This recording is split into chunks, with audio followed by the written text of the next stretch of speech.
If I may go to Dr. Nimrod Israeli, who has joined us from Israel, that in terms of exchange of technology and innovation, what is your opinion? What, according to you, is that how much governments world over, or how much people to people connect or community to community connect can help in terms of exchange of knowledge of technology or innovation, especially keeping in mind the post-COVID era scenario for the growth of farm sector?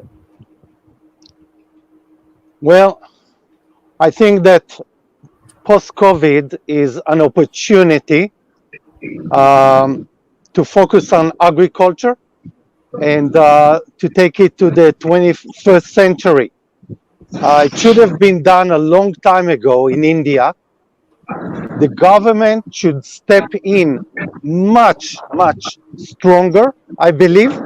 The government should enable to show models that are working. And what I believe that India will benefit a lot if the Indian farmers can have a working model in India that they can see, not constrained to the lab or to a small area, but a large area, a working model. This is something that only if you do it in India, only if they can see, the farmers can see, farmers can follow, can copy.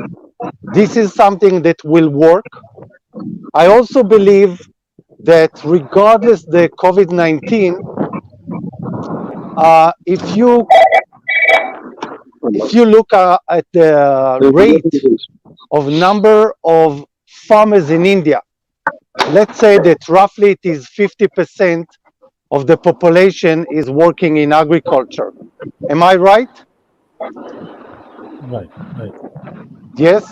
So, do you know what is the percentage of farmers in Israel? Do you want to guess? Make a guess.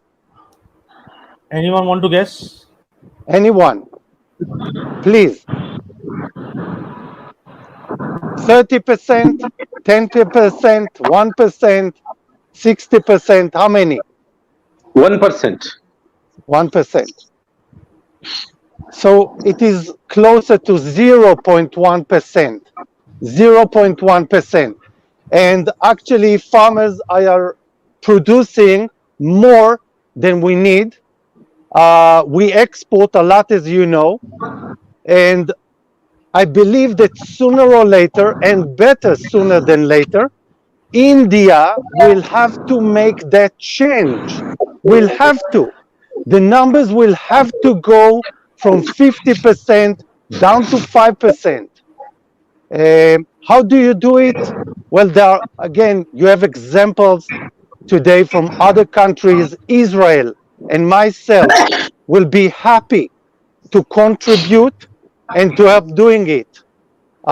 India will benefit a lot if many people will move to other industries, if farmers will make much more money, increase the income, and that is by transferring from what we call agriculture to what I call agribusiness. Today, there are no farmers in Israel. There are business people who work in farming. They produce just like a factory 10 times more than anyone else. The Israeli cow is producing much, much more than any cow in the world. This why we don't need so many cows, which is also good for the environment, but also to the farmers.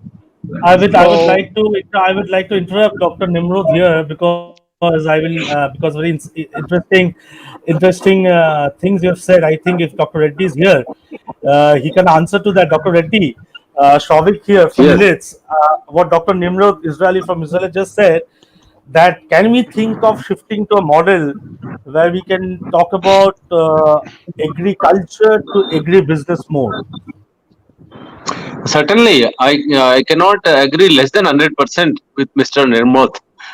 In fact, I had been to Israel, and whenever I talk about agriculture and I compare Indian agriculture with Israel, I always to refer exactly this. And a cow in Israel cannot give less than 40 liters and stay there. And in India, 40 cows give sometimes 1 liter of milk. So that's why he was talking about increasing the productivity, converting agriculture into a business model. Agriculture should not be a losing model. So merely because more number of people are participating in agriculture does not mean that it cannot be made profitable and cost effective, labor effective, and it certainly, as shown by the Israel, since he gave the multiple choices like 1%, 50%, 60%. He didn't say less than one. Otherwise, I would have chosen that that figure. So Israel, it is less than 1%. He said 0.1% are doing, and the productivity is one of the highest. I'll take it cow, take it agriculture, take it horticulture.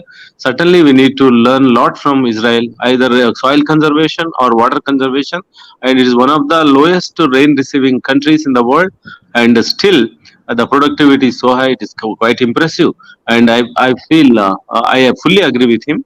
There is a need to increase the productivity by going to the scientific methods of soil testing, application of optimum fertilizers, and ensuring optimum water utilization, and ensuring proper harvesting using technology, etc., and avoiding post harvest losses, and then adding value, above all adding value, and then ensuring that whatever is produced excess, if you add value and if you ensure that it is to the national and international standards, it is possible to export, etc.